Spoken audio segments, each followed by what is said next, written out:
ఈ మానవ ప్రభుత్వం దేవుడే మనిషికి అప్పజెప్పాడు. అప్పజెప్పినప్పుడు ఏమన్నాడు? ఆకాశ పక్షులను, సముద్రపు చేపలను, సమస్తమును ఏలాలి, నువ్వు ప్రాకెడి జీవిని సమస్తమును ఏలాలి. అన్నిటినీ ఏలమని చెప్పాడు. అంటే దాని అర్థం నీవే రాజువి అన్నాడు. భూమి మీద ఎవరు రాజు? నువ్వే రాజువి అన్నాడు. అయితే ఏం జరిగిందో మీకు తెలుసు. అన్నిటినీ ఏలవలసిన వాడు, అన్నిటినీ ఏలవలసిన ఆమె సర్పము చేత ఏలబడ్డారు. ఈరోజు కూడా జరుగుతుంది అదే. అన్నిటినీ ఏలాలి అంటే అన్నిటినీ పాదముల కింద ఉంచాలి, అన్నిటినీ శాసించాలి. కానీ దేని చేత కూడా మనం శాసింపబడకూడదు అనేది దేవుని వాక్యం. కానీ ఈరోజు కూడా మానవ జాతిని సాతాను రకరకాల వాటితో ఏల్తానే ఉన్నాడు. అసలు మొట్టమొదట ఏలికలుగా ఉండవలసిన ఆదాం హవ్వలే వారి ప్రభుత్వాన్ని సాతానుకు అప్పజెప్పారు, మోసపోయి. అర్థమైందా? ఎవరికి అప్పజెప్పారు? సాతానికి అప్పజెప్పారు, మోసపోయి. దేవుడు చెయ్యొద్దు అన్న పనిని చేసి సాతాను మాట విన్నారు, కానీ దేవుని మాట వినలేదు. ఒకవేళ దేవుని మాట విని వారు అలాగనే ఉన్నట్టయితే ఇప్పటికీ మన మీద దేవుని ప్రభుత్వమే నడుస్తూ ఉండేది. భూలోకం అని పేరే కానీ మొత్తం పరలోకం లాంటి మహిమలో ఉండేది. కానీ సాతాను మాట విని దేవుని మాట తిరుగుబాటు చేసినందున వీళ్ళు ఎవరికి దాసులయ్యారు? సాతానుకు దాసులయ్యారు. ఇప్పుడు ఇటు భూమి మీద అలాగే అంధకార సామ్రాజ్యం, రెండు ప్రభుత్వాలు వాడి అయినాయి. ఎవరి అయినాయి? రెండు ప్రభుత్వాలు సాతాను అయినాయి.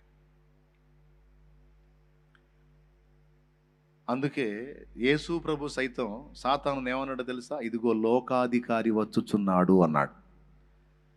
యేసు ప్రభువే ఈ సృష్టికర్త, మొత్తం సృష్టి చేసింది ఆయనే. ఆయన నోటితో ఆయనే ఏమన్నాడు? సాతాను ఇదిగో లోకాధికారి వచ్చుచున్నాడు, ఇక విస్తరించి మాట్లాడను అన్నాడు. ఒక అధ్యాయంలో యోహాను సువార్తలో. లూకా సువార్త 4లో సాతాను యేసు ప్రభు ముందు నిలిచి, యేసు ఒక్కసారి నా పాదములకు నమస్కరించు, ఈ లోకము వాటి మహిమను నీకు చూపించాను, ఇవన్నీ నాకు అప్పగింపబడి ఉన్నవి. చూడండి కావాలంటే లూకా సువార్త 4వ అధ్యాయము 7వ వచనం చదువు, లేకపోతే 6వ వచనం చదువు. ఈ అధికారమంతయు ఈ రాజ్యముల మహిమ నీకిత్తును, అది నాకు అప్పగింపబడి ఉన్నది, అది ఎవనికి నేను ఇయ్యగోరుదునో వానికిత్తును. అది ఎవరికి నేను ఇయ్యగోరుదునో వానికిత్తును. నువ్విచ్చేదేందిరా? నువ్విచ్చేదేంది? ఇది నీదా? సృష్టి దేవునిది, సర్వాధికారి ఆయన. ఇది నాకు అప్పగింపబడిందంటావే, ఎప్పుడు ఇచ్చాడు నీకు? నీది అంధకార సామ్రాజ్యం, నీది అంధకార సామ్రాజ్యం రా. నీ పడిపోయిన దేవదూతలు, నువ్వు, మీది ప్రభుత్వం. అసలు మనుషుల మీద నీకెప్పుడు ప్రభుత్వం వచ్చింది అంటే ఆదామే అప్పచెప్పాడు. అది నాకు అప్పగింపబడి ఉన్నది, నేను ఎవరికి ఇయ్యగోరుదునో వానికి ఇత్తునో, ఒక్కసారి నా కాలు మొక్కు నీకు ఇస్తాను అన్నాడు వాడు. అప్పుడు ప్రభు అన్నాడు, సాతానా పొమ్మో, నీ దేవుడైన ప్రభువునకు మ్రొక్కి ఆయనను మాత్రమే సేవించవలనని రాయబడి ఉన్నదని వానికి ప్రత్యుత్తరం ఇచ్చాను. బాగా వినాలి. ఇప్పుడు దీన్ని బట్టి మీకేమర్థమవుతుంది? దేవుడు అందరికీ పైన ప్రభువే అయినప్పటికీ పడద్రోయబడిన దేవదూతల మీద సాతాను ప్రభుత్వం నడుస్తుంది. భూమి మీద ఉన్న మానవుల మీద కూడా సాతాను ప్రభుత్వమే నడుస్తుంది. అన్నా దేవుడు సర్వాధికారిని మనం పాటలు పాడాంగా. సర్వాధికారివి, సర్వజ్ఞుడవు, సంపూర్ణ సత్య స్వరూపివి నీవు. చాలు, మీకు తెలుసు ఆ పాట. మళ్ళీ అవి వాడుకుంటే మేము ప్రసంగం ఆగిపోయింది, ఉపదేశం ఆగిపోయింది. సర్వాధికారి అని పాడాం. మరి సర్వాధికారి అన్నప్పుడు మొత్తం మీద ఆయనే అధికారి కదా, మళ్ళీ ఈడి పెత్తనాలు ఏంది? బోడి పెత్తనాలు. భూమి మీద వాడి ప్రభుత్వం అయినప్పుడు అంధకార సామ్రాజ్యం మీద వాడి ప్రభుత్వం అయినప్పుడు దేవుడు సర్వాధికారి కాడు కదా. కొన్ని చోట్ల వేరే ప్రభుత్వాలు నడుస్తున్నప్పుడు దేవుడు సర్వాధికారి ఎట్లవుతాడు? ఏమన్నా అర్థమైందా? సర్వాధికారి అంటే ఏంది? సర్వము మీద. మరి భూమి మీద ఎవరు ప్రభుత్వం నడుస్తుంది? అంధకార సామ్రాజ్యంలో. మరి ఈ రెండు చోట్ల మనకు కనపడుతుందిగా. దేవుని గవర్నమెంట్ కాకుండా మానవుడి గవర్నమెంట్ నడుస్తుందా, లేదా సాతాను గవర్నమెంటా? సాతాను గవర్నమెంటే. మరి అప్పుడు దేవుడు సర్వాధికారి ఎలా అవుతాడు? మిగిలిన ప్రపంచాలకు అవుతాడే కానీ ఈ రెండు ప్రపంచాలకు మాత్రం సాతాను అధికారి అయ్యాడు. దీన్ని బట్టి దేవుడు సర్వాధికారి కాదు, కొన్ని ప్రాంతాలకి అధికారి, మిగిలిన ప్రాంతాలకి వేరే వాళ్ళు అధికారులు అని చెప్పుకోవాల్సి వచ్చింది.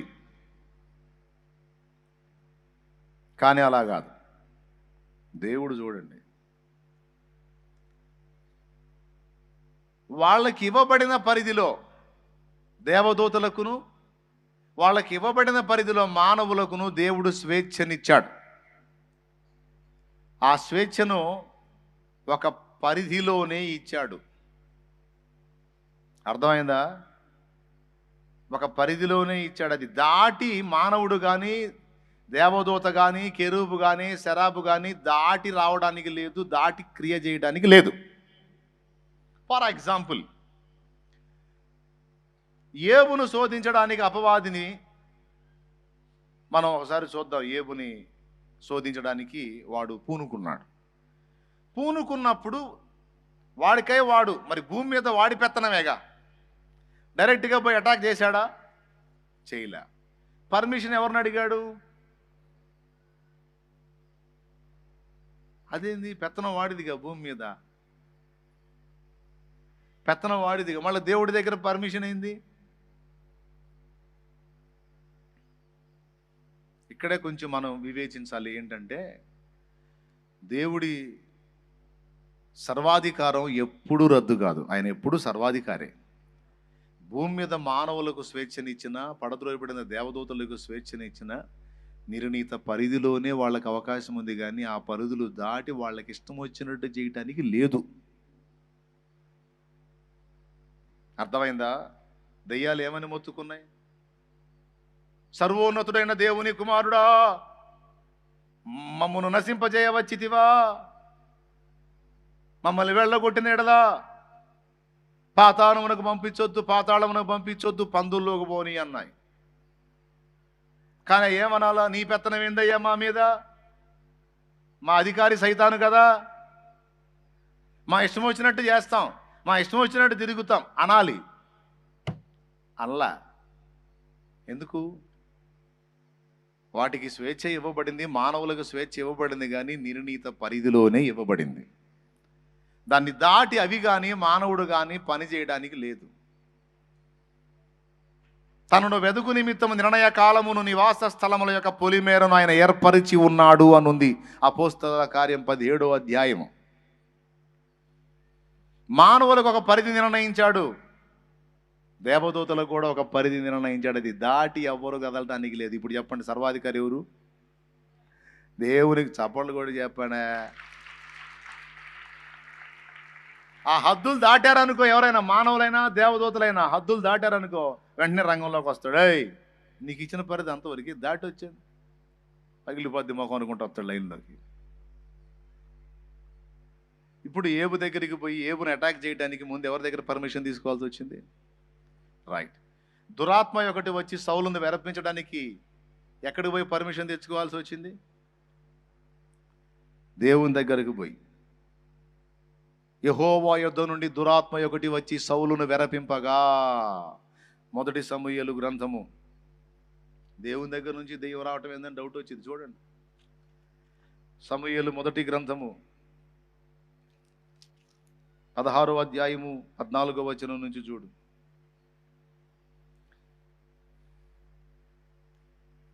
మొదటి సమూయేలు గ్రంథము 16వ అధ్యాయం 14వ వచనం. యెహోవా ఆత్మ సౌలును విడిచిపోయి యెహోవా యొద్ద నుండి దురాత్మ ఒకటి వచ్చి అతన్ని వెరపింపగా. ఆ యెహోవా యొద్ద నుండి దురాత్మ ఒకటి వచ్చి అన్నదాన్ని రౌండ్ కొట్టాలి. ప్రశ్న ఉంది అక్కడ. దేవుడి దగ్గర నుంచి దెయ్యాలు రావటం ఏంటి? దేవుడి దగ్గర నుంచి దురాత్మలు రావటం ఏంటి? అంటే దురాత్మలు దేవుడి దగ్గర కూడా ఉన్నాయా? పరలోకంలో దెయ్యాలు కూడా ఉన్నాయా? దురాత్మలు కూడా ఉన్నాయా? లేవు. అవి ఎక్కడున్నాయో అడ్రస్ చెప్పాడు. ఎఫెసీ పత్రిక 6వ అధ్యాయం 12వ వచనంలో వాటి అడ్రస్ వ్రాయబడి ఉంది. ఎఫెసీ పత్రిక 6:12. ఏలయనగా మనము పోరాడినది శరీరులతో కాదు గాని ప్రధానులతోనూ అధికారులతోనూ ప్రస్తుత అంధకార సంబంధులకు లోకనాథులతోనూ ఆకాశ మండలమందున్న దురాత్మల సమూహములతోనూ పోరాడుచున్నాం. అవి ఎక్కడున్నాయి? భూమిపైన ఆకాశం ఉంది, పైన మండలం ఉంది. ఆకాశ మండలంలో అవి ఉన్నాయి. వాటి ప్లేస్ అది. అదే అక్కడుండి చూస్తాయి భూమి మీదికి. గద్దగాని పైనుండి ఎరను వెతికినట్టు దురాత్మల ప్లేస్ అక్కడుంది. అక్కడుండి చూస్తాయి భూమి మీద మనుషుల జీవితాల్లో ఎవరెవరికి ఎలాంటి ఆలోచనలు పడుతున్నాయి, ఎలాంటి కోరికలు పడుతున్నాయి, ఎవరెవరు దేన్ని ఆహ్వానిస్తున్నారు. కొంతమంది సావన్న రాట్లా, సత్యపోయిద్ది, ఎప్పుడు చస్తానో సావాలా, ఏదో ఒకటి చేసుకొని సావాలా అనుకుంటుంటారు. వెంటనే అది దానికి వెళ్ళిపోయింది. పక్షి తిరిగినట్టు తిరుగుతూ ఉంటుంది. దన్మని వచ్చి వాలిద్ది. వాలి చెల్లి ఏదో అన్నట్టున్నావు, సావాలనిపిస్తుంది. సావాలమ్మా, నువ్వు ఎందుకు బతకాలి? నిన్ను ఎవరు ప్రేమించరు, ఎవరు అర్థం చేసుకోరు. చచ్చిపో చచ్చిపో చచ్చిపో చచ్చిపో. ఇక అదే ఆలోచన కలుగుతూ ఉంటుంది, అదే ప్రేరణ కలుగుతూ ఉంటుంది.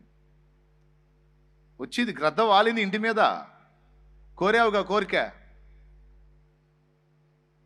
ఇక అదే ఐడియా ఇచ్చింది. మనుషుల జీవితాలను అక్కడుండి కనిపెడతాయి అవి. దురాత్మల ప్లేస్ అది, ఆకాశ మండలం. అక్కడి నుండి పోయింది సౌలు విషయమై. ఎక్కడికి పోయింది?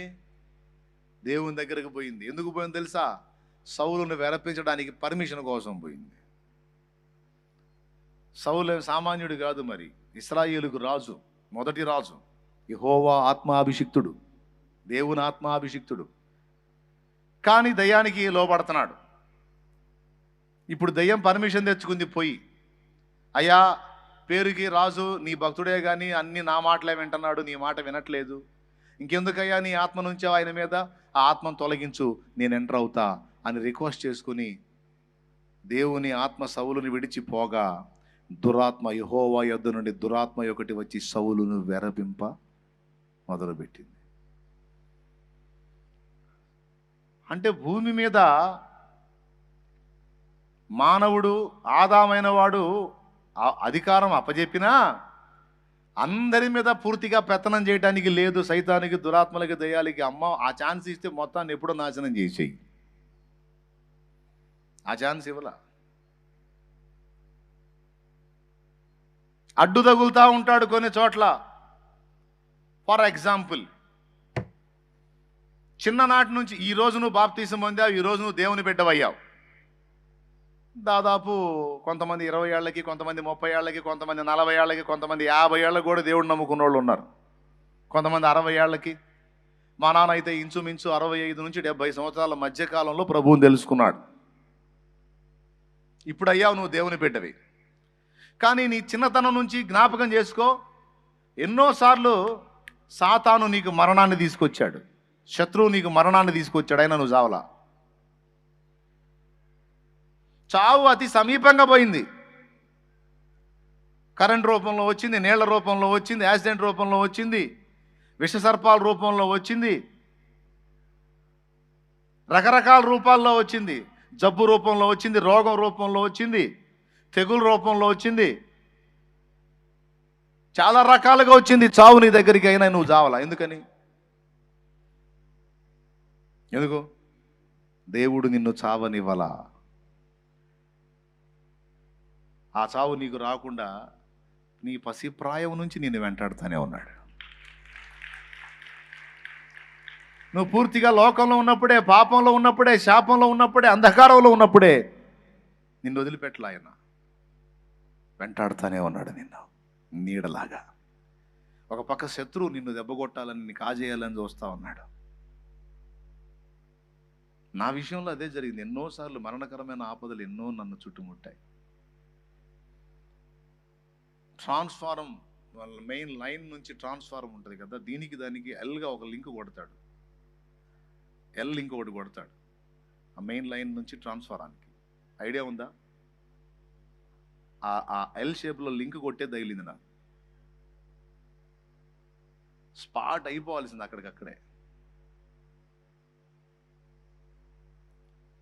మరి చిన్నప్పుడు పనికి వెళ్ళేటప్పుడు మరి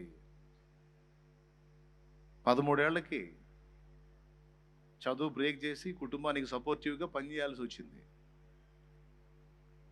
ఆ రోజు ఆ పనికి వెళ్ళేటప్పుడు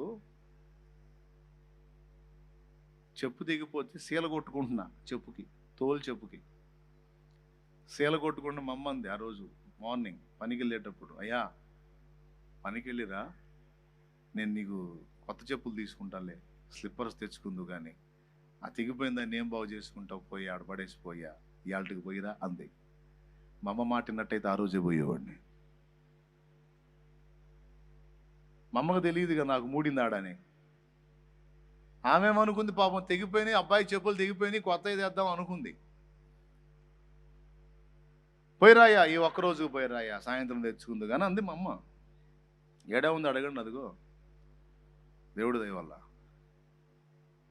కానీ నేనేమన్నాను, పని దగ్గర శీలలు ఉంటాయమ్మా, కాళ్ళు గుచ్చుకుంటాయి, తెగిందో ఏదో ఒకటి పర్వాలేదు చిన్నగా అదే బాగు చేసుకొని వెళ్తానని చెప్పుకు శీల కొట్టి బొటన వేలు పెట్టేది, దాన్ని గొడ్డేలు అంటారు, అది తెగింది.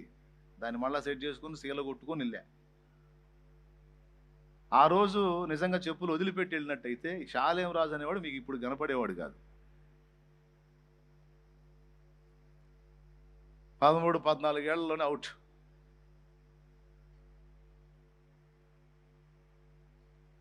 లంకవాన్ దిబ్బ ఏరు ఉంటుంది అక్కడ, సముద్రం, నది పోయి, కృష్ణా నది పోయి సముద్రంలో కలిసే లింక్ అది, లంకవాన్ దిబ్బ. అక్కడ ఏట్లో మునిగేవాడిని ఒకరోజు. ఏరు అంతలోతు ఉంటుందని నాకు తెలియదు, పెద్ద గజ ఈతగాళ్ళలాగా దూకా. మనకు గజం ఈతడం కూడా రాదు, ఇది కాళ్ళు అందట్లా. ఎట్లనో దేవుడు ఐడియా ఇచ్చాడు, బయటపడ్డా. ఇట్లా ఎన్నో, మరణము అతి సమీపంగా, కరెంట్ కొడితే అవి పడిపోయా. ఏడబడ్డానో కూడా లేదు, హైవే రోడ్ పక్కన ముస్లింలు పరిగెత్తుకుంటూ వచ్చి, అరే బచ్చే మరుగయ్యారే అనుకుంటూ, సచ్చాడా అనుకుంటూ వచ్చారు నా దగ్గరికి. బచ్చే అంటే చిన్నోడు, పిల్లోడు, అరే పిల్లోడు చచ్చిపోయాడు అనుకుంటూ వచ్చారు. వెళ్ళిపోయింది ప్రాణం. తల దగ్గర నుంచి స్టార్ట్ అయ్యి కరెంట్ షార్ట్ తగిలితే చెప్పుకు శీల కొట్టాను చూడు బొట్టేలకి, ఆ శీల నీపై కాలు గాలింది, అంటే బాడీ అంతా కరెంట్ పాస్ అయింది. అక్కడ చెప్పు ఉన్నందున, తోలు చెప్పు ఉన్నందున ఎర్త్ చిక్కలా, దానికి చిక్కినట్టయితే నిలబడేది అయిపోయిందాకా. ఆ తోలు చెప్పు అయ్యేసరికి పైన తోలు చెప్పు, కిందేమో రబ్బరు, అక్కడ దానికి ఎత్తందల తీసి అవతలు బాది. ఒక 20 మంది కలిసి కర్రలు 1, 2, 3 అని కలిసి ఒక్కటే తన్ను దంతి అట్టుంటుందో కర్ర తీసుకొని అట్టుంది. అప్పటికప్పుడే అయిపోయావాడిని. అప్పటికే స్వాధీనం లేకుండా పడిపోయా. పరిగెత్తుకుంటూ వచ్చి కాళ్ళు చేతులు రుద్దారు, వచ్చి చూశారు గుండె కొట్టుకుంటుంది. అరే బతికే ఉన్నాడు అని వాళ్ళు కాళ్ళు చేతులు రుద్ది కూర్చోబెట్టారు. మాట రాట్లా, అమ్మ అనే మాట కూడా రాట్లా నోట్ల నుంచి, మాట రాట్లా, అయిపోయింది, ఎక్కడో పోయింది ప్రాణం. కానీ చావనివ్వలా. ఇంత పని ఉంటే ఆడదావనిస్తాడు. ఇవన్నీ నాకు తెలుసా, ఇదంతా నాకు తెలుసా. ఈరోజు జీవితాన్ని అనుభవిస్తూ రకరకాల పరిస్థితుల్లో కూడా వెళ్తున్నా. నీకు తెలుసా నీ ఫ్యూచర్ ఎలాంటి ప్లాన్లు సిద్ధం చేశాడో, నీ మీద ఎలాంటి ప్రణాళికలు ఉన్నాయో, నీ ద్వారా ఏ గొప్ప కార్యాలు సాధించబోనుకున్నాడో? కాదని ఎవడు చెప్పగలడు? లేకపోతే ఒట్టిగా మరి నిన్ను బతకనిస్తున్నాడా? ఎన్నోసార్లు మరణం అతి సమీపంగా నీ దగ్గరకు వచ్చిన దానికి అధికారం లేకుండా దాన్ని జై హో అని గద్దించి నిన్ను బతికించుకుంటున్నాడు మా దేవుడు, బతికించుకుంటున్నాడు ఆయన దేవుడు.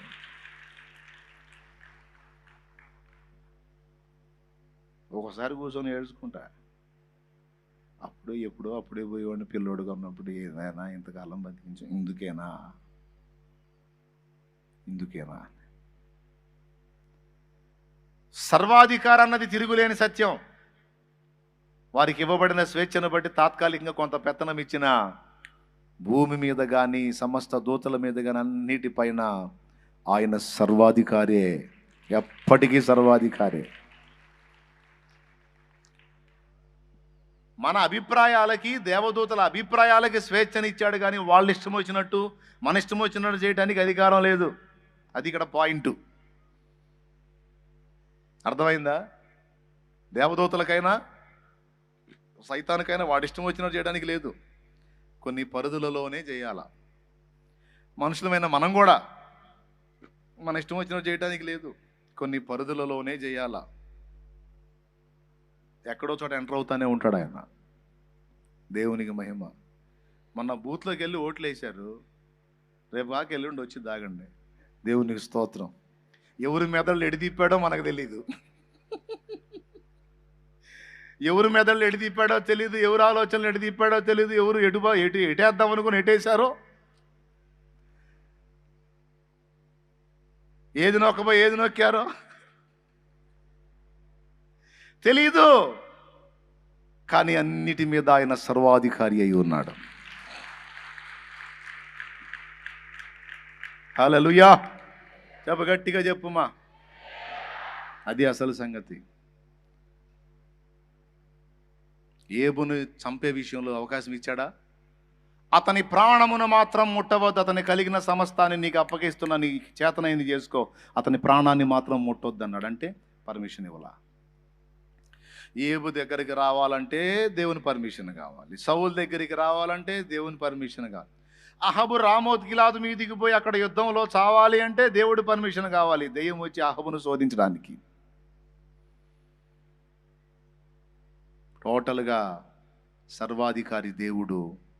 తాత్కాలిక ప్రభుత్వాలే మానవులై అయినా సాతానువైనా నిర్ణీత పరిధిలోనే పనిచేయాలి. ఇది మీరు మెట్టికి బాగా జ్ఞాపకంలో పెట్టుకోండి. ఆదికాండం నేర్పుతున్నది ఇది. ఆదికాండంలో ఇక జాగ్రత్తగా వినండి. ఇక కొన్ని మాటలు కట్టా కొట్టా తెచ్చా అని ముగిస్తా. సంతోషంగా స్తోత్రం చెప్పండి. ఆదికాండంలో మానవ జాతిని సృష్టించి అన్నిటినీ ఏలండర్రా అని చెప్పాడు. తెలుసు దేవుడికి ఏలరని. వీళ్ళు ఏలే రకం కాదు, ఏలిపించుకునే రకం. వీళ్ళు యజమానులు కాదు, వీళ్ళు దాసులు అవుతారని తెలుసు. ముందే చెప్పాడు ఏలండి అని. ఆ ఏలండి అన్న మాట గుర్తుపెట్టుకుంటే ఎంత బాగుండు. హవ్వమ్మ ఆదాము రాజు, హవ్వమ్మ రాణి. రాజు రాణి పెత్తనం వాళ్ళదే. నేల ప్రాకెడి జీవులను ఏలండి. సర్పం ఎవరు? అంతకుముందు భూ జంతువులలో ఒక జంతువులాగుంది. తర్వాత పొట్టతో ప్రాకుతావని శపించాడు. సమస్తాన్ని ఏలండి. కానీ హవ్వ మాత్రం వాళ్ళ ఆయన్ని అడుగుంటుంది, ఏమండి సముద్రపు చేపలని, ఆకాశ పక్షులని, నేల మీద ప్రాకిడి జీవిని ఏలమన్నాడు. మూడింటిని ఏలమన్నాడంటే జంతువుల సంగతి చెప్పలేదు కదా. అంటే వాటి మీద మనకు అధికారం లేదా? జంతువుల్ని మనం ఏలే అవసరం లేదా? జంతువుల సంగతి ఏందండి? దేవుడు నాకు చెప్పింది నీకు చెప్పానమ్మాయి. దేవుడు అన్నిటిని ఏలమన్నాడు. అన్నిటిని ఏలమన్నాడు కానీ జంతువుల సంగతి చెప్పలేదుగా. ఉందా అక్కడ జంతువుల గురించి? చూడండి ఒకసారి. దేవుడు దేని ఏలమన్నాడో చూడు. సముద్రపు చేపలను, ఆకాశ పక్షులను, భూమి మీద ప్రాకు ప్రతి జీవిని ఏలుడని దేవుడు వారితో చెప్పాను. భూమి మీద ప్రాకు ప్రతి జీవిని ఏలుడని వారితో చెప్పాను. మరి జంతువులు? సర్పము దేవుడు శపించక మునుపు 4 కాళ్ళ జంతువుల లిస్టులో ఉంది. అందుకని నాకు తెలిసి హవ్వమ్మ బెండై ఉంటుంది. నేల మీద ప్రాకిడి జీవుల్ని ఏలాలి, ఆకాశ పక్షుల్ని ఏలాలి, సముద్రపు చేపలను ఏలాలి. జంతువుల సంగతి చెప్పలేదు కనుక జంతువు సలహా తీసుకోవచ్చు అనుకుంది. అనుకొని ఉండొచ్చు. అంటే ఒక తలంపు చెబుతున్నాలే. ఆ సలహా ఏ సలహా? సర్పం సలహా. సర్పానికి అంతకుముందు పొట్టతో ప్రాకే పరిస్థితి లేదు. పొట్టతో ప్రాకే పరిస్థితి ఉంటే జంతువులలోకెల్లా శపించబడిన దానవై అనేవాడు కాదు. చూడండి ఒకసారి శాపం 14 వచ్చిన 3:14 దేవుడు శాపం పెట్టాడు సర్పానికి. అందుకు దేవుడైన యెహోవా సర్పముతో, నీవు దీన్ని చేసినందున పశువులు అన్నిటిలోనూ భూజంతువులు అన్నిటిలోనూ నీవు శపించబడిన దానివై నీ కడుపుతో ప్రాకుచు నీవు బ్రతుకు దినములన్నీ మన్ను తిందువు. ముందే అది కడుపుతో ప్రాకుతుంటే ఇప్పుడు శాపం స్పెషల్ ఏంటి అంటే ముందు పొట్టతో పాకట్లా. అది పశువుల్లో లాగా 4 కాళ్ళు, భూ జంతువులకు గాను ఉన్నట్టు 4 కాళ్ళతో ఉంది. అది ఎలా ఉంది? 4 కాళ్ళతో ఉంది. అది ఆ పిక్చర్ని ఊహించుకోవాలి, అది ఎట్లా ఉందో. 4 కాళ్ళతో ఉంది, పొట్టతో పాకే పరిస్థితి అయితే దానికి అప్పుడు లేదు. ఎప్పుడు వచ్చింది ఆ పరిస్థితి అంటే ఆదాము హవ్వలను మోసగించినప్పుడు, వాళ్ళ చేత అపరాధం పాపం చేయించినప్పుడు వచ్చింది. దేవుడు శాపం పెట్టాడు. పశువులన్నిటిలోనికి భూజంతువులన్నిటిలోనికి నీవు శపింపబడిన దానవై నీ కడుపుతో ప్రాకుచు నీ బ్రతుకు దినములన్నీ మన్ను తిందువు. దేవునికి స్తోత్రం కలుగును గాక. హల్లెలూయా అని శాపం పెట్టాడు. అప్పుడు పొట్టతో పాకటం స్టార్ట్ అయింది. అంతకుముందు 4 కాళ్ళ జంతువుల లిస్టులో ఉంది. ఆ జంతువులా ఉన్నప్పుడు ఆమె సలహా విన్నది హవ్వ, జంతువు యొక్క సలహా. ఏమిటా సలహా? ఇది నిజమా? దేవుడు అది తినవద్దని మీతో చెప్పాడా? అది తింటే మీరు దేవతల వల్లే ఉంటారు, మీ కళ్ళు తెరవబడతాయి, మీరు అలా ఉంటారు ఎలా ఉంటారు అని చెప్పేసరికి దాని సలహా విని ఈమె వద్దన్న పని చేసి మానవ జాతి మొత్తానికి మరణం తెచ్చింది హవ్వ. అయితే అరే రే రే రే రే రే నేను వద్దన్న పని చేశారు, నా మాట వినకుండా వాడి మాట విన్నారు, అయ్యయ్యో ఇంకేం చేస్తాను, ఇక వాడికి అప్పచెప్పుకున్నారుగా, ఇక సావండి మీ సావు అంతేని వదిలేశాడా? వదలలా. ఎప్పటిలాగా ఆ రోజు కూడా చల్లబోటు వచ్చాడు. ఆదామా నీవెక్కడా అన్నాడు. ఎప్పుడు ఆదాము హవ్వలు ఇద్దరు తండ్రి వస్తుంటే ఎదురుపోయేవాళ్ళు, దేవునికి ఎదురుపోయేవాళ్ళు. ఈరోజు దేవుడికి ఎదురుబాట్ల పోయి గుట్ల చాటున దాక్కున్నారు, పొదల చాటున. ఆదామా నీవెక్కడా? తోటలో నీ స్వరం విన్నప్పుడు దిగంబరిగా ఉంటిని గనక భయపడి దాగుకొంటిని అన్నాడు. నీవు దిగంబరివని నీకు చెప్పినోడు ఎవడు? నేను వద్దని చెప్పిన పండు తింటివా? అయ్యా నేను కాదు, నాతో ఉండుటకు నీవిచ్చిన ఈ స్త్రీ తాను తిని కొని నాకు తెచ్చి ఇచ్చింది, నేను తిన్నాను. హవ్వ ఎందుకు చేసావా పని? నేను చేయలా, సర్పము నన్ను మోసపుచ్చింది. లేకపోతే నేను ఎందుకు తింటాను తండ్రి? ఎన్నాళ్ళు తినను దాన్ని ఇప్పుడు తింటానా? ఈ సర్పం మోసపుచ్చింది. ఆహా, మీరు ఏలాల్సింది మిమ్మల్ని ఏలిందన్నమాట. సరే అని ఇక వరుసగా శాపాలు పెట్టుకుంటా వచ్చాడు. తర్వాత మీరు గమనించండి, మానవ జాతి నా మాట వినకుండా వాడి మాట విన్నారని విసర్జించలా. మళ్ళా వచ్చాడు. వాళ్ళు అంజూరపు ఆకులు కచ్చడాలుగా చేసుకొని తొడుక్కుంటే వాళ్ళకి ఒక జంతువుని బలి ఇచ్చి వాస్తవంగా ఏమని చెప్పాడు? ఆ పండు తినుదినమున నిశ్చయముగా నీవు చచ్చెదవు అన్నాడు కదా. మరి ఆదాము హవ్వ చావలా? ఎందుకు చావలేదు? ఎందుకు చావలేదంటే వాళ్ళ మీదకి రావాల్సినటువంటి ఆ చావుని ఒక జంతువు మీదకి వచ్చేటట్టు చేశాడు. దేవునికి స్తోత్రం కలుగును గాక. దేని మీదకి వచ్చేటట్టు చేశాడు? ఒక జంతువు మీదకి వచ్చేటట్టు చేసి దాని రక్తంతో వీళ్ళ పాపానికి ప్రాయశ్చిత్తం చూపించి వీళ్ళని బ్రతకనిచ్చాడు. అంటే వాళ్ళు పాపం చేసినప్పుడే బలి జరిగిందనమాట. అర్థమైందా? మొట్టమొదటి బలి దేవుడే ఇచ్చాడు. అర్థమైందా? కల్వరి శిలువలో జరిగిన బలి కూడా దేవుడు జరిగించిన బలే. అది పరిశుద్ధ బలి, నీతిమంతుని రక్తం. ప్రారంభంలో ఆదాము హవ్వలను మరణము నుండి కాపాడటానికి బలి ఇచ్చాడు దేవుడు. వారి దోషం ఒక జంతువు మీదకి వచ్చేటట్టు చేసి ఆ మరణం జంతువుకి ప్రాప్తింపజేసి దాని రక్తంతో వీరి పాపానికి ప్రాయశ్చిత్తం చూపించి దాని చర్మాన్నే వీళ్ళకి కచ్చడాలుగా చేశాడు. ఈరోజు మనందరికీ సిగ్గుగప్పే వస్త్రం ఎవరో తెలుసా? మనందరికీ సిగ్గుగప్పే వస్త్రం ఎవరో తెలుసా? యేసయ్య.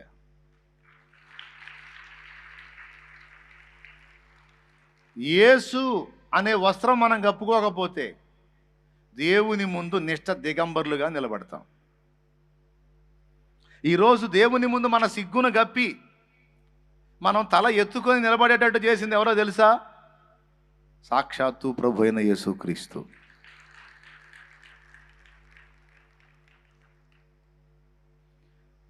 పరిశుద్ధుడవు, నీతిమంతుడవు, పాపపు వస్త్రము మార్చిన దేవ, ప్రాపుగ రక్షణ వస్త్రమిచ్చితివి, పొగడెద నిన్ను ధవళవన్నుడా. నేను ఒక వచనం చెబుతా, దమ్ముంటే తీయండి మరి. బైబిల్లో మనం క్రీస్తును ధరించుకున్న వారము అంటాడు. 3 అంకెలు లెక్క పెడతా. 1, మనం క్రీస్తును ధరించుకున్న వారము అనే మాట ఉంది. 1.5,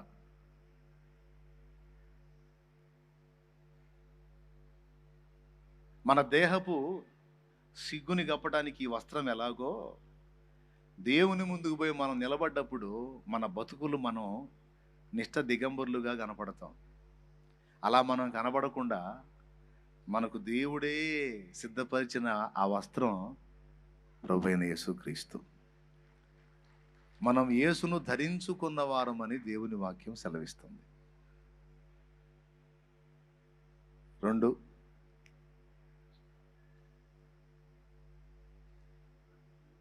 ఖచ్చితంగా గలతీ పత్రిక 3వ అధ్యాయము 27వ వచనం చూడు.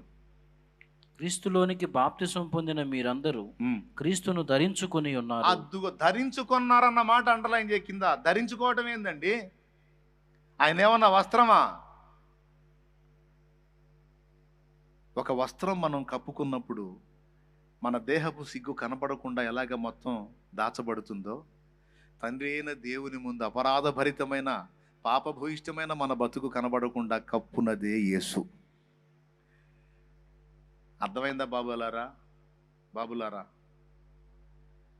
ఆనాడు దేవుడు బలి ఇచ్చి ఒక పశువుని, దాని రక్తంతో వీరి మరణాన్ని తప్పించి ఆ మరణాన్ని దానికి ఇచ్చి దాని రక్తంతో వీరికి ప్రాయశ్చిత్తం చేసి దాని దేహపు చర్మమునే వీరికి కచ్చడాలుగా చేశాడట.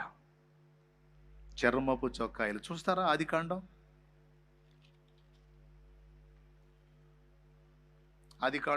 3:20. ఆదాము తన భార్యకు హవ్వ అని పేరు పెట్టిన ఎలయనగా ఆమె జీవము గల ప్రతివానికి తల్లి. దేవుడైన యెహోవా ఆదామునకు అతని భార్యకును చర్మపు చొక్కాయలను చేయించి వారికి తొడిగించను. ఒక మాట, చర్మపు చొక్కాయలు చేయించాలంటే ముందు చర్మం కావాలి. చర్మం కావాలంటే జంతువు కావాలి. జంతువు చర్మం తీసుకోవాలంటే జంతువు ఏం కావాలి? బలి కావాలి. ఆదామా, ఆ పండు తినమున నిశ్చయముగా నీవు చచ్చేదవు అన్నాడు చూడు. ఆ చావుని దాని మీదకి పంపించి ఎందుకు? ముంగురుతూ ఇప్పుడు మన నాశనం, మన మరణం, మన శాపం, మన పాపమంతా ఎవరి మీదకి పంపించాడు? కలువరి శిలువలో ఉన్న యేసు మీదకి. అదుగో యేసు మీదకి వెళ్ళిపోయింది. ఆ జంతువు మీదకి ఆదాం మరణం పంపించినట్టు మన నరకపాత్రమైన నేను యేసు మీదకి పంపించి ఆ జంతువు ద్వారా ఆదాం హవ్వలకు ప్రాయశ్చిత్తం ఇచ్చినట్టు ಎಲ್ಲ మానవులకు యేసు రక్తము ద్వారా ప్రాయశ్చిత్తం చేశాడు తండ్రి. ఆ జంతువు యొక్క చర్మమే చొక్కాయలుగా చేయించి వాళ్ళ దేహపు సిగ్గు కప్పటానికి దేవుడు వినియోగించినట్టు మన ప్రభు అయిన యేసు క్రీస్తునే ఒక వస్త్రములాగా మనకు ధరింపజేశాడు. మెట్టుకు మనం క్రీస్తును ధరించుకున్న వారం. అది వాక్యం. గలతీ పత్రిక 3:27 బహుస్పష్టంగా చెప్పింది. మనం క్రీస్తును కలిగి ఉన్న వారమని కాదు, క్రీస్తును ధరించుకున్న వారమని. తండ్రి అయిన దేవుని ముందు నిలబడ్డప్పుడు మనం నిలబడితే మనం కనపడం, కుమారుడు కనపడతాడు. ఎవరు కనపడతారు? పల్లెటూళ్ళల్లో గేదెల్ని మేపిన అనుభవం మీలో ఎంతమందికి ఉందో ఒకసారి చేతులు ఎత్తండి. గేదెల్ని మేపిన అనుభవం మీలో ఎంతమందికి ఉందో చేతులు ఎత్తండి. రైట్, చాలామంది చేతులు ఎత్తారు, వందనాలు. ఒక మాట చెప్పండి, కొన్నిసార్లు దూడ చచ్చిపోయిద్ది, గేదెకి దూడ చచ్చిపోయిద్ది. దూడ చచ్చినప్పుడు ఒక పొట్టుతో ఒక దూడ బొమ్మ ఆకృతిని చేస్తారు. ఆ చనిపోయిన దూడ యొక్క చర్మాన్ని దీని మీద కప్పుతారు, కప్పి కట్టేస్తారు దాన్ని. దూడ బొమ్మ ఆకారాన్ని చేసి దాని మీద దాని పిల్ల చర్మాన్నే కప్పుతారు. లేకపోతే పాలియదు, దాన్ని తీసుకొచ్చి, ఆ బొమ్మను తీసుకొచ్చి, ఏది తన పిల్ల యొక్క చర్మం కప్పబడిన బొమ్మను తీసుకొచ్చి దాని ముందు పెడితే పాలిచ్చిద్ది. అవునా కాదా? ఇది ఎంతమంది ఒప్పుకుంటారు? ఇలాంటి తంతు జరిగిద్దా లేదా? ఎందుకు? లోపల ఉంది బొమ్మ, కానీ పైన అది వాసన చూసినప్పుడు చర్మపు వాసన తన పిల్ల వాసన. తల్లికి తెలుసుద్ది. మీరు కావాలంటే చూడండి, పశువుని గమనించండి. మీరు 100 దూడలు దాని ముందుకు తీసుకొచ్చినా దాని దూడను అది గుర్తుపట్టిద్ది. ఎట్లా? వాసన. అవునా? ఆ చర్మాన్ని తీసుకొచ్చి ఈ దూడ బొమ్మ మీద కప్పుతాడు. తీసుకెళ్ళి గేదె ముందు ఉంచితే నా దూడే ఉందనుకొని దాని చర్మపు వాసనను బట్టి మనల్ని అంగీకరించిద్ది, పాలిచ్చిద్ది. అలాగే దేవుడు కూడా తన ప్రియ కుమారుని బట్టి, ఆయనను ధరించుకున్నాం, ఆయనను బట్టి మనల్ని నిర్దోషులుగా, నిరపరాధులుగా వదిలిపెడతాడు. ఈ సిస్టమ్ దేవుడే పెట్టాడు, దీనికి దేవుడు ఆమోదించాడు, ఇష్టపడ్డాడు.